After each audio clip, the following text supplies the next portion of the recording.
Po tayong lahat. Ano ang paboritong sabihin ng isang tao na pagkasi naiwan? Ano?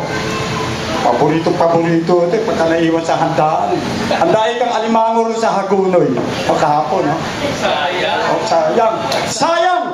Palakpakan po natin ang Panginoon. Sayang! Bakit ako hindi nakapanaliksik ng banal na kasulatan ng Diyos? Sana ako nagamit doon sa school namin. Di po ba? Tayo po saglit ay tumayo at manalangin.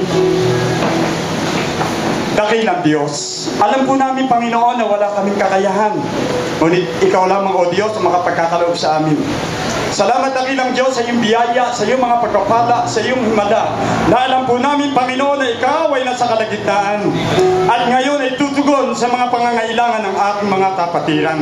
Dakilang Diyos, kami ay nagdaan na sa madugong labanan. Kaya, O Diyos, ngayong araw na ito, Panginoon, ay puro naman pang-iinganyo ang ipagkakaloob mo sa amin.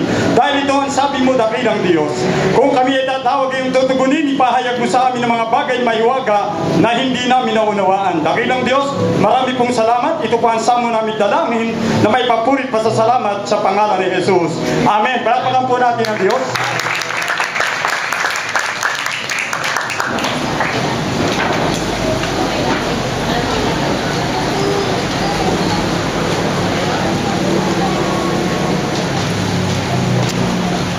Kahalagahan po ng pagbabasa ng Biblia.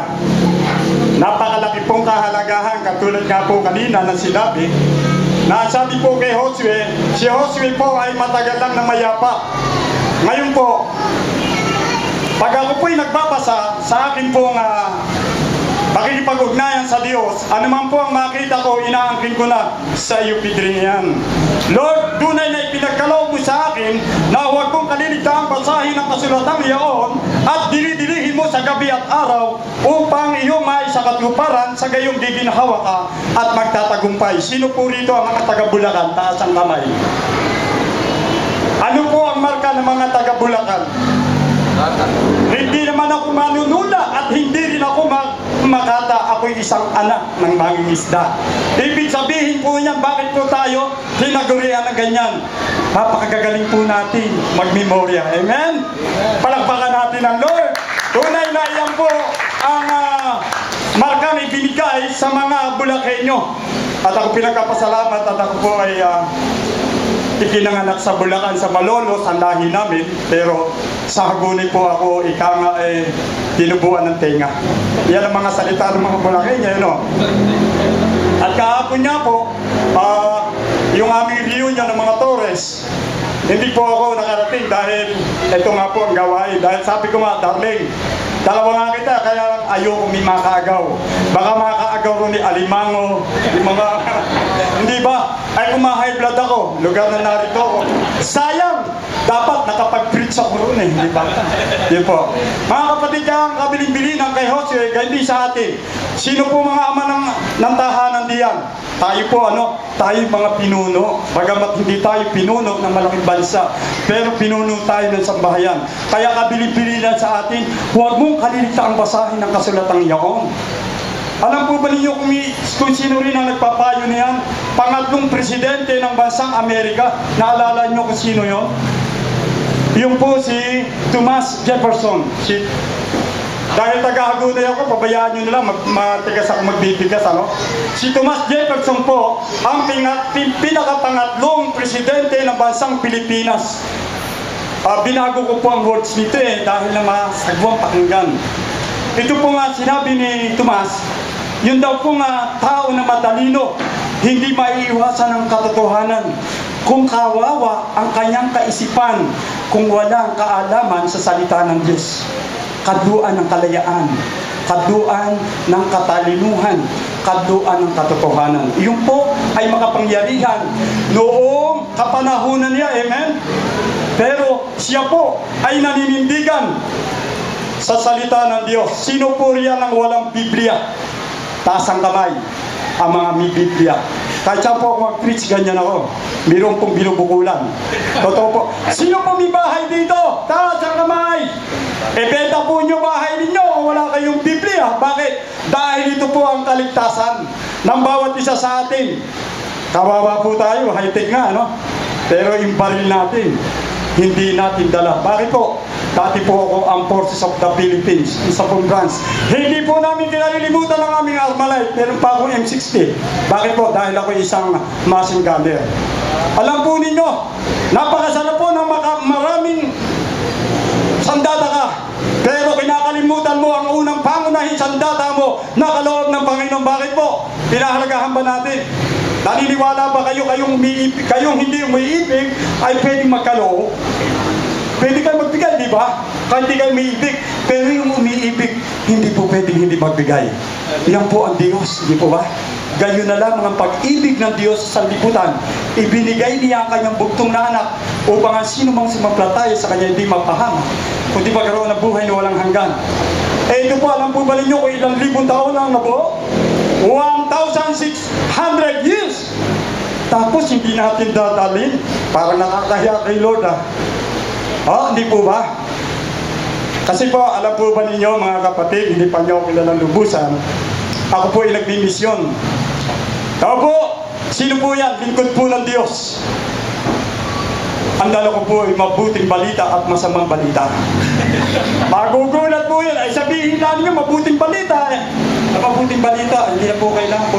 Ay masamang balita. Ano po yung masamang balita? Pangalawang kamatayan. Pag hindi mo tinanggap si Kristo. Kapatid, hindi ka ba? Sa inyo lang. Alam po ninyo, bakit? Di magkakaroon po siya ng interes, ano? Hindi po ba? Kasi kukunin natin yung interes eh. Bakit po? Kasi pag ikaw ay wala kay Kristo, dalawang kamatayan. Pagka kay Kristo ka, isang kamatayan lang. Yung katawan mo automatic yan ililibing. Pero yung kaluluwa mo, doon sa impyerno forever na kamatayan, apoy. Pero kung kay Christ ka, magpupuri ka forever. Sino po ba rito nung anniversary narito? Marami may nakita po akong marka sa likod si OH. Alam po ba ninyo yun? Totoo po ba yung kayo, citizen of heaven? Yung po ang meaning nun, huwag na kami isip. Citizen of heaven. Napakaganda po, Pero itong Biblia, wala, hindi dala. Ano ba yung Biblia? Ano ba yung Kristiyano ba yan? Nung kami po ay nasa Saudi Arabia, kami po ay kasalukuyang nililiglig. Marami po kami. Lilima lamang po kami nakatapos sa pag-aaral. Dahil kami pinuhuli at ini-stockage, Pero ang glory sa Diyos, alam po ba niyo pinanghawakan ko? Sabi ko sa mutawa, sabi ko, Madam, sabi ko, alam ko, may paglalagyan ako. Badin hinamot. Sabi ko, mamaya, hindi ako magtatagal, mamamatay ako. Pero hindi ko kinakatakutan yan. Ang kinakatakutan ko yung Diyos na nakakapagdala ng katawan doon sa impyerno. Alam po ba ninyo ang naganap at nangyari? Salik, Ro. Pinatakbo na ako, hindi alam lingon. Sakay agad ako sa bus, baka magbago yung isip, Sabi ng Panginoon, ang talinong pinagkaloob ko sa iyo, gamitin mo sa matalinong pamamaraan. Amen po ba? Amen. Sa palapakan nga po sa Diyos.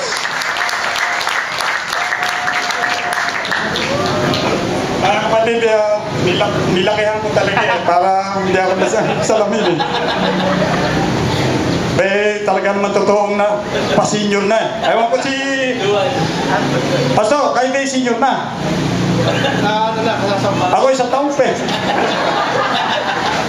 Mga kapatid, bakit po? Enjoy po naman namin. Bakit po? Mga kabataan, hinahamon ko kayo, mag-memory verse kayo, hindi nyo masasabi na kayo ay hindi magamit. Hindi ko, sabi ko, Panginoon, gusto ko marating sa iba yung dagat, pero Panginoon, paano mo ako magagamit kung wala akong alam sa salita ng Diyos?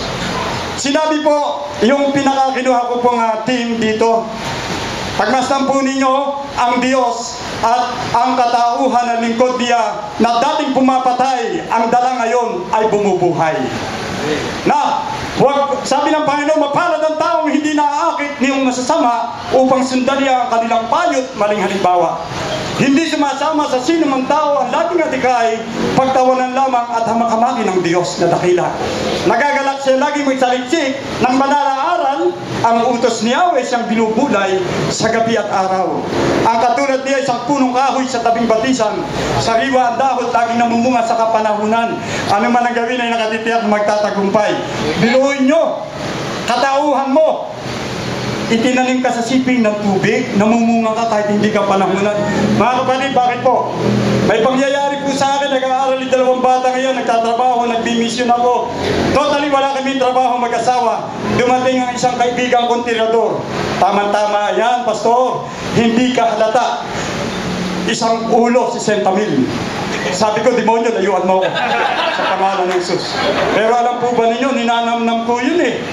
Dahil 2 anak ko nag-aaral eh. Nagmi-mission ako, ang inaasahan ko yung padala ng Diyos. By faith po mga kapatid. Kwentahin nyo na, hindi ko umpisahan ng revelation to dahil mahaba eh. Galing kami ng lahat. O, ano ang buhay namin? Wala. O, kayo na mag-isip nung kung paano gumagawa ang Diyos. Ito po yun. Ito po ang sikreto ng isang mananampalataya. Laging handang Kristiyano. Hindi po laging nasusubsub yan. Lagi po yan. Kung alam niyo yung baklat dito sa gawing latian, yung tikin na ikinulos, ano man dumating na tubig, hindi natitinag. Ito po ang sabi ng Diyos. Kung mananatili ka sa aking mga banal na salita, hilingin mo sa Ama, ano man ang iyong maibigan ay pagkakaloob ko, kung ito'y ayon sa aking kalooban. Sa John at 1 John, pinagsama po yon para makita ninyo ang sustansya ng salita ng Diyos. Biruin niyo po yung katagumpayan, 2 words ang binigay sa atin, naroon sa Josue at naroon sa mga awit. Tingnan niyo po ang kabutihan. Paano po natin malalaan yan kung hindi tayo magbabasa ng banal na kasulatan araw-gabi. Mga kapatid, nakikita ninyo na kami tinutugis. Ganyan ang ginagawa namin. Nagme-message kami, wala kaming Biblia. Kayo po ba? Challenge po. Hindi po paligsahan ito. China-challenge ko kayo. Maaari pong isang araw ay mapunta rin kayo roon pero ginhawa na ngayon, hindi na katulad ng dati. Baka po susunod naman ipugutan na lang pagka nahuli ka. Kasi yung isang na-research ko, yung mga Katolisismo noon, hindi pinapayagan na makapagpaliwanag. Pero binigyan sila ng authority magbasa. Pero hindi sila pwedeng mag-ari. Ang mahulihan nitong Biblia, kasama sinusunog. Mga Katoliko po yun. Noon pa.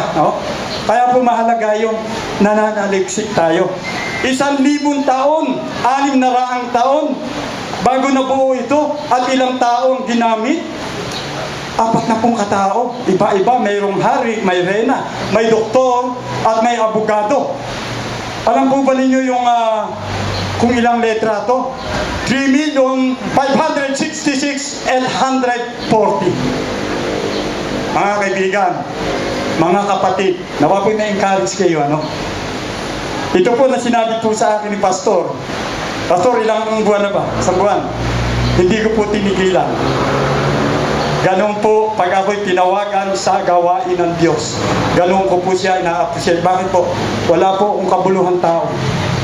Pero binigyan ako ng kabuluhan ng Diyos.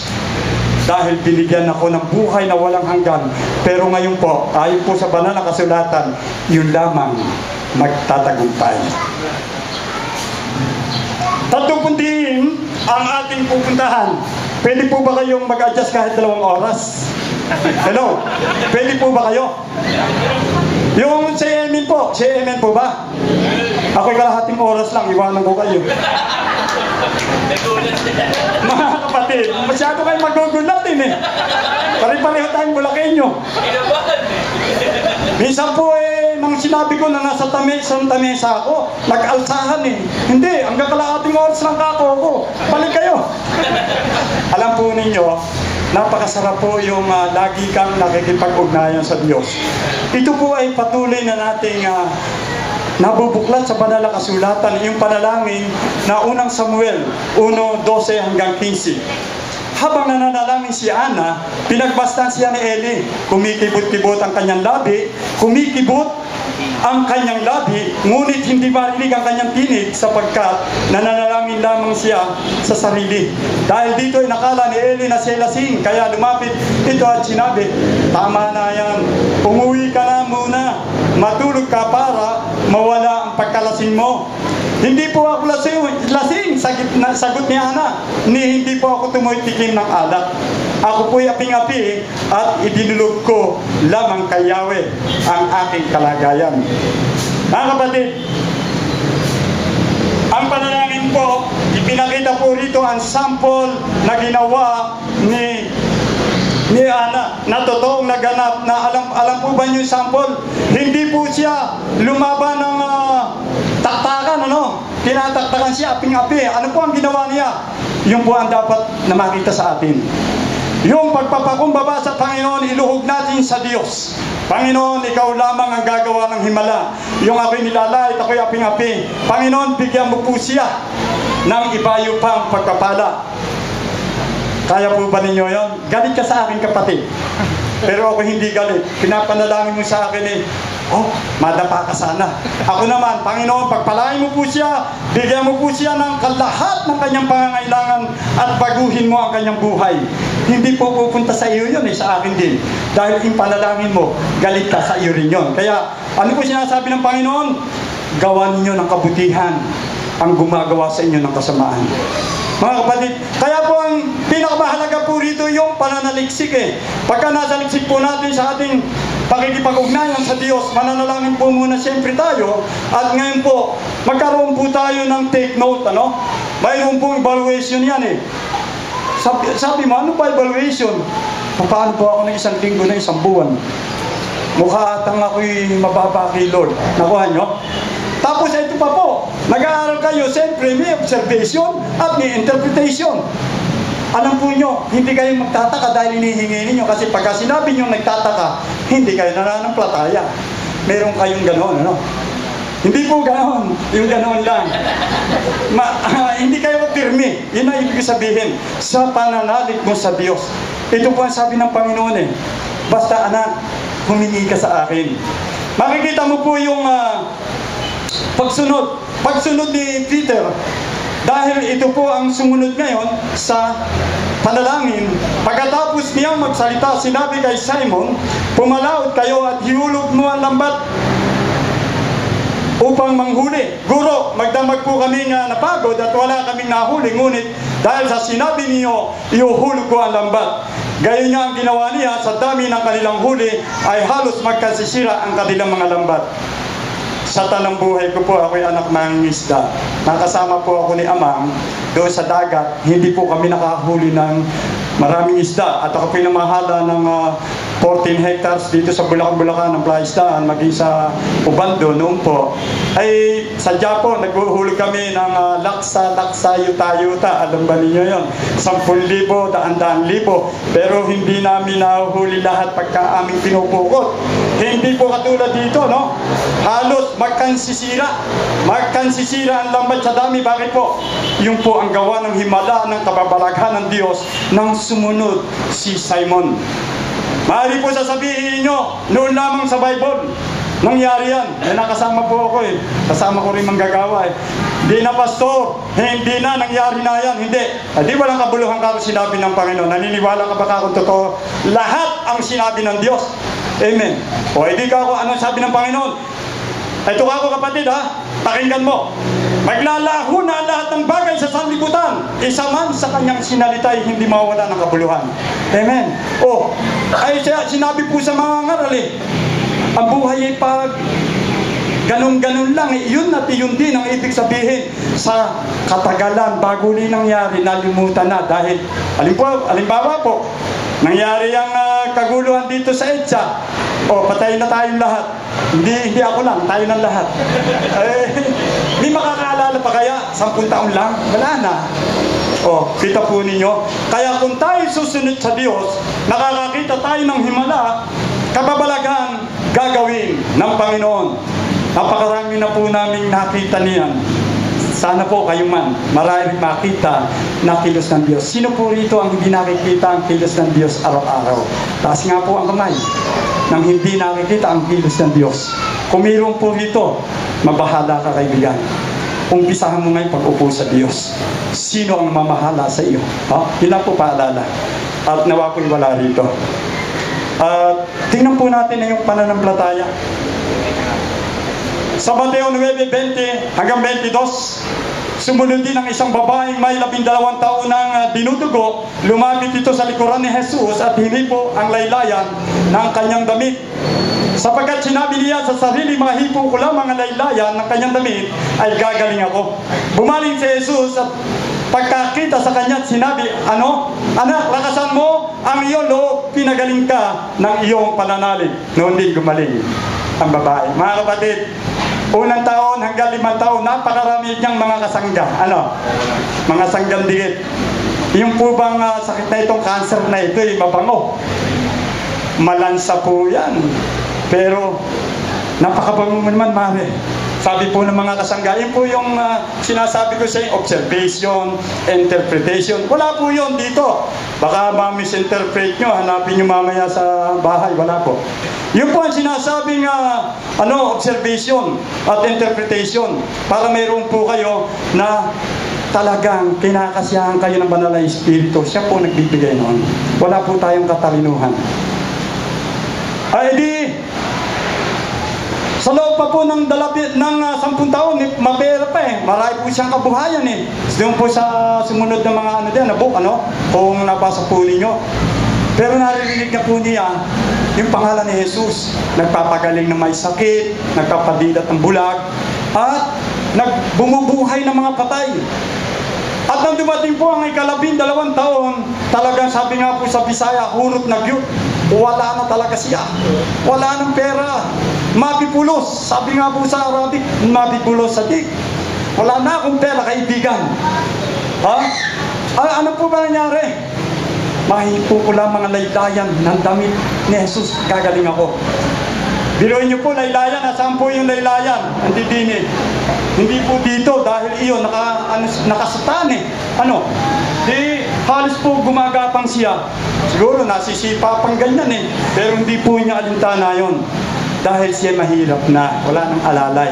Pinakikita po sa atin yung mundo ngayon.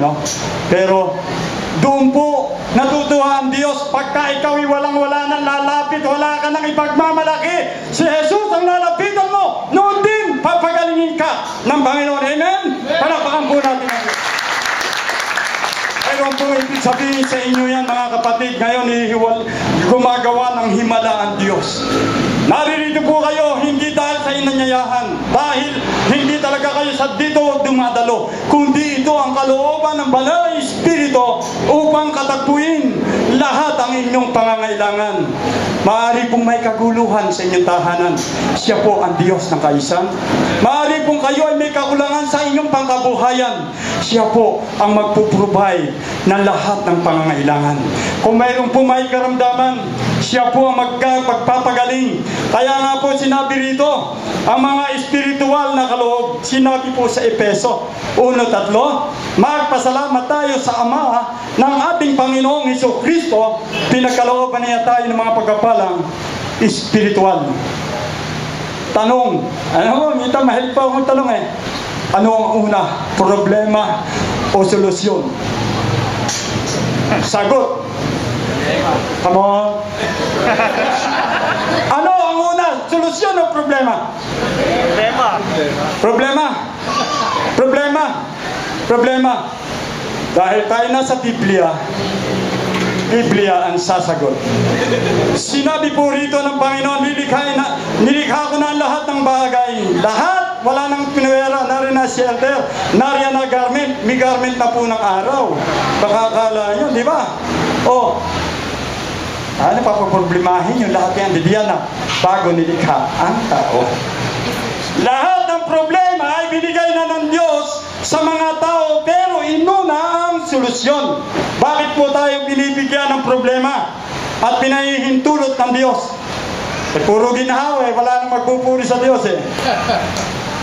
Puro, nga po nga, marami ng problema eh, si Biblia nakatago lamang sana eh, sa cabinet eh. Nang ako po napunta sa nadistino po ako sa Laguna. Sabi sa akin, Kuya, yung aking Bible hindi naluluma, palit tayo, ang aking Bible sira-sira. At pinakabago po ako, kasi ako hindi marunong magbasa, ako marunong. Hindi po nila ginagamit. Alam po ninyo, pag ikaw ay sa Diyos tumingin, marami kang makikita. Huwag kang titingin sa kapwa-tao mo. Dahil bakit po hindi nakarating si Moses at yung mga matatanda? Yung mga bata lamang nakarating. 19 hanggang pababa, 20 hanggang pataas, walang nakarating. Maliban sa dalawa, si Khalid at si Josue. Bakit po kaya? Dahil ito pong matitigas ang ulong ito ay matatanda. Pero kami hindi. Sabay ka nun, ha? Alam po ninyo, yung matatanda, napakareklamo. Nakita ng hinati na yung dagat, kulang pa rin. Baliktalan nyo kami sa Ehipto. Pero yung mga bata po, bakit po? Sa pamamagitan lamang po ng sharing, kwento ng kanilang mga lolo, nanampalataya po sila. Nawa po sa atin ay walang maiwan, walang sumigaw na sayang. Dahil talaga nakakapanghinayang. Kasi po ako isang welder. Pag ako'y napasok, ayoko sa impyerno. Bakit? Napapasok ako Kung hindi pa ako napapasok, ay gusto ko napapasok ako. Dito lamang po, katakot-takot. Alam po ba ninyo, bibigyan ko kayo ng maikling testimony. Alam po ninyo yung Vitalix. Yung mga nakakakilala po sa akin, maaaring sabihin sa inyo, ako'y nahulog po riyan, 5 palapag. Ayokong tumayo, pagiging pastor. Bakit? Matitigas ang ulo sa San Ildefonso, maging sa Kabulakanan. Opo. At tinuturo po sa akin, Hagunoy. Naku po, ako sa amin pa. Tapos dito, doon, eto na nga po ako. At sa San Miguel, mamandakin nyo sa San Miguel, nangangaral ako, nagbabarilan. Totoo po yun, nakapanahon na ni, sino ba yung wanted na general ngayon? Siya ang general. Dito po sa Masalipit. At galing din po ako sa karagatan to, kabundukan po, ang pinapuntahan sa akin ng Panginoon. Na yun po, ang glory po sa Diyos, kung ako'y hindi tumayo sa ganito, maaari nga po baka ako hindi na nakakalakad, buhay pa rin. Dahil dinulog po ako ng Panginoon. Alam po ba ninyo yung 1/4 na MS plate, yung plancha? Ito pong plywood, ganun din ang sukat noon Imagine na lang nyo, alas 9 ng gabi, nag-welding kami. Nahulog ako, sinalo ko niyan parang carpet. Wala pong tao ron, puro welder lang kami. Bakit? Doon po nag-umpisa ng napakaraming taong dumalo doon sa compound na aming tinitirhan na pinatotoo ko na po na hindi ako iniiwan ng Diyos. Bagamat hindi ako sumusunod sa Kanya ng lubusan. Pero nag-preach po ako ron. Sabi ko, bago tayo magtrabaho, manalangin tayo at tuturuan ko kayo ng salita ng Diyos. Pero ayoko po ngayon talaga. Bakit? Ayoko po ng responsibilidad Pero pagka ikaw ay kinilagan ng Diyos. Mga kapatid, naniniwala po ba kayo? Baka sa susunod hindi lang patayuin dito. Maraming tanong Kayo, sa sinapupunan ng inyong inay, kayo hinugisan na. Tanongin nyo sa inyong kapatid sa katabi, ano ba ang hugis mo? Sige, tanongin nyo. Ano ang hugis mo, kapatid? Sabi nga po sa kapapangan hindi po, alimayari, makanyan. Hindi po ganyan. Ang sinasabi sa mga awit, nasa sinapupunan pa lamang kayo ng inyong mahal na ina, kayo'y akin ng hinugisan. Binigyan ko na kayo ng ministeryong kanya-kanya. Ministeryo po ang hugis sa bawat isa sa atin. Alam ko po namang alam niyo yan.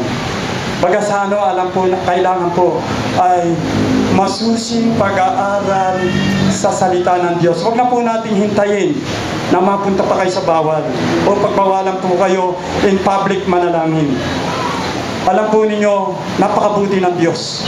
Panginoon, gusto ko pong maranasan sa aeroplano, hindi pa ako nakapag-ahayag ng iyong banal na salita. Naroon na po ako sa aeroplano, nakita ko po yung umiiyak. Panginoon, yung ba ang sign? At tumingin po sa akin ng babae. Nawaring ako'y ginanyan ang tingin ko. Ginanon na ako. Kapatid, ano ba problema? Napatay po yung sundalo kong. Ito, tingnan nyo, asawa. Sino ba? Asawa mo. Si Sargento Castillo. Si Caste, namatay na. Bakit kilala mo? Kasama ko po yun, kabats ko Naroon siya sa Malacanang. Opo. Nga po, bakit napatay? Nakuryente. Kala ko naparil. Akala ko naparil Yung pala nakuryente. Kasi po siya, po, tagal po ako mag-welder. Siya naman, electrician, kaya nagulat ako sa gandigit. Ang ano mo, yung asawa na kaugnayan ko, tingnan po niyo mga gawa ng Diyos, ano? Wala pong aksidente. Yung po ay talagang ginagawa ng Diyos para ikaw ay pagpalain. Kasi humihingi ka ng pagpapala, ipakikita ng Diyos. Dahil ito po ang sabi ng Panginoon, kailangan ako ay inyong pagpalain. Paano yung mga pagpapala ang Diyos ay nasa kanya ng lahat? Yung po sa buhay natin. Kahit hindi kayo nagsasalita, nakakapagpatotoo kayo. Makita lamang kayo, blessing na kayo. Totoo po yun. At ang glory po sa Diyos, napakaganda po ng ginawa ng Panginoon. Yung sanggandikit ko po yung kapati-pati ko ng kami ay kasalukuyang inaayos ang aming buhay. Kasi po, pag ikaw ay isang sibilyan, ang utak mo, sibilyan. Kailangan mabago yan sa loob ng 6 na buwan na military attitude. Gayon din po tayo, nagtataka kayo. Kailangan po mabago ang ating kaisipan patungo doon sa sangkalangitan dahil kayo nagsabi, citizen of heaven. Hindi po ba? Napakaganda po, no?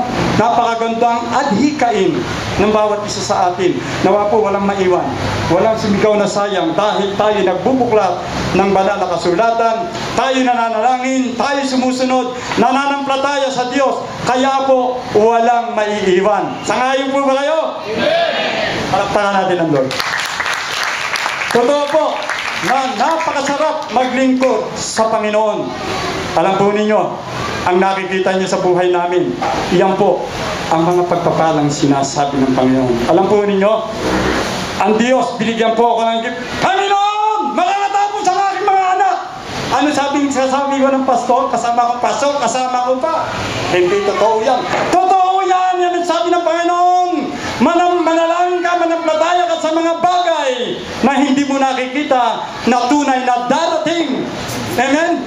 Ayan po. Panginoon, pagkakalooban mo kami ng sasakyan. Wala po kami sasakyan. Kaya ako'y hindi paliwalaan eh. Pero ngayon, hiyang-hiya sa aking kumangay. Bakit? Totoo po ang Diyos. Totoo po akong lingkod niya. Ang sikreto lamang dito mga kapatid, wala kang gagawin, maging tapat ka lamang. Anak, sabi ko sa kanya, totoo ka bang tapat? Opo. Sigurado ka? Opo. Diyos ang gagawa ng himala. Palakpakan natin ng Panginoon. Nakatapakan lamang po natin. Doon po makikita, tumaligod ka, tumagilid at humarap, walang maiipinta sa iyo maging kapitbahay mo. Kahit isiay po nyo kami. Doon sa San Fernando, sa aming tinirhan, na ngayon, nampasan ko po yung bunso ko, pero ngayon hindi ko na kayang pasanin yan. Malaki pa sa akin, ano? Nagpipray po kami madaling araw, Panginoon, gagawa ka ng himala sa mga tao ngayon. Hindi po namin makakakilala yun. Bakit yun ang sabi? Sabi ng Panginoon, nasa liksik ko, gawin mo pitring yan. Pagpapalain kita, gusto kong magpalain. Noon po ba pinagpala ako? Wala akong trabaho. Pero hindi po kami pinagkulang. Alam po ninyo, pagka nakarinig ka sa Diyos, antimano, go God. Yung po ang gusto ng Panginoon, huwag ka nang mag-atubili. Dahil ang demonyo, papadalang kanyang parang dark bullseye. Dito po ang battle natin feel. Ito po.